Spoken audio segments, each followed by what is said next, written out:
அடுத்தது ஆர்சிபி ரொம்பவே சர்ப்ரைசிங் ஸ்ட்ராட்டஜியோட வந்திருந்தாங்க. அவங்களும் பஞ்சாப் மாதிரி எல்லாருக்கும் பிட் பண்ணுவாங்கன்னு எதிர்பார்த்தேன். பட் ரொம்ப நேரமாக சும்மாவே இருந்தாங்க. வில் ஜாக்ஸ், டுப்ளசி, சிராஜ் யாருக்குமே ஆர்டிஎம் போடல. வில் ஜாக்ஸ் அவங்க விட்டுருக்கக்கூடாது.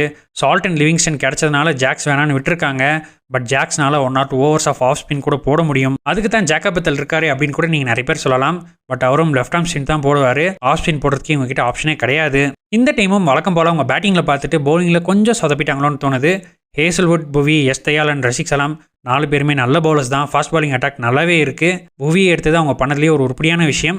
பட் சின்ன சாமியில் இந்த பவுலிங் அட்டாக் வச்சு டிஃபெண்ட் பண்ண முடியுமா அப்படிங்கிறது கொஞ்சம் டவுட்ஃபுல் தான். நட்ராஜன் மாதிரி ஒரு யாக்கர் ஸ்பெஷலிஸ்ட் அவங்க கண்டிப்பாக எடுத்துருக்கணும். தென் ஸ்பின்னர்ஸ்னு பார்த்தா குருணால் பாண்டியா, ஸ்வப்னில் சிங், சுயேஷ் சர்மா, லிவிங்ஸ்டன், ஜேக்கப் பெத்தல்னு எல்லாருமே லெஃப்ட் அண்ட் லெக் ஸ்பின்னர்ஸாகவே இருக்காங்க. டிம் டேவிட் மட்டும்தான் இந்த ஸ்குவாட்லேயே ஒரே ஒரு off spinner. SRH, KKR, LSG மாதிரி லெஃப்ட் ஹேண்டர்ஸாக இருக்க டீம்ஸ் பெங்களூருக்கு வந்தாங்கன்னா அவங்கள மிடில் ஓவர்ஸில் ஸ்டாப் பண்ணவே முடியாது.